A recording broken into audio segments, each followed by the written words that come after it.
అందరికీ నమస్కారం. Jamie Prem's YouTube ఛానల్కి స్వాగతం. అలనాటి ఆణిముత్యాల కార్యక్రమంలో ఈరోజు మనకు లభించినటువంటి ఆణిముత్యం రాజ్యలక్ష్మి ఫిలిమ్స్ వారి వీరాభిమన్యం.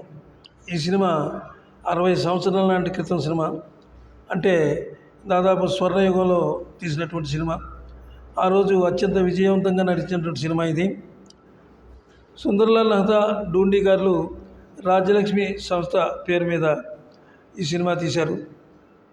అలాగే శ్రీకృష్ణుడి వేషానికి ఎన్టీ రామారావు గారిని అడిగితే ఆయన గ్రీన్ సిగ్నల్ ఇచ్చారు. ఇచ్చిన తర్వాత ఇక డైరెక్టర్ విషయానికి వస్తే వి మధుసూదన్ రావు గారిని డైరెక్టర్గా తీసుకున్నారు. సంగీత దర్శకుడు కేవి మహాదేవన్ పాటలన్నీ చాలా అద్భుతంగా ఉన్నాయి ఈ సినిమాలో. అయితే అసలు ముందు అభిమన్యుడి క్యారెక్టర్కి హర్నాథ్ గారిని అలాగే రామకృష్ణ గారిని తీసుకోవాలని అనుకున్నారు. అయితే మధుసూదన్ రావు గారు ఆయన ఇంతకు ముందు ఒక సినిమా చూశారు, ఎవరిది, శోభన్ బాబు గారిది.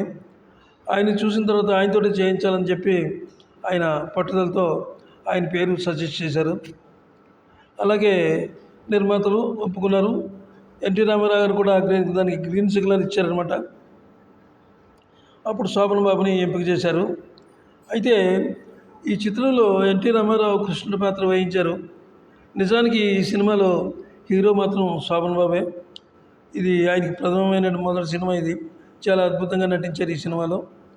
అయితే ఈ సినిమాలో నటించిన తర్వాత ఆయన కెరీర్ పూర్తిగా మారిపోయింది. శోభన్ బాబు గారికి మంచి మంచి అవకాశాలు వచ్చినాయి ఆ తర్వాత ఆయనకి.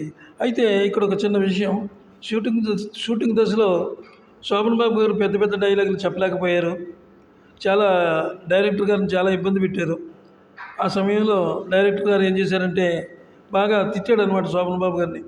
నువ్వు ఎందుకు పనికిరావు అలా ఎలా అని తిట్టేటప్పటికి శోభన్ బాబు గారు లాభం లేదు, ఇంక ఈ సినిమా లేదు, మనకొద్దాం, మనం ఇంటికి వెళ్ళిపోదాం అని చెప్పి నిర్ణయించుకున్నారు. అయితే మళ్ళీ నిలదొక్కుని చక్కగా ఆయన చేశారు, ఈ సినిమాని విజయవంతం చేశారు. అంచేత సినిమా చాలా అద్భుతమైన సినిమా ఇది. ఈ సినిమా గురించి ఈరోజు మనం విశ్లేషించుకున్నాం.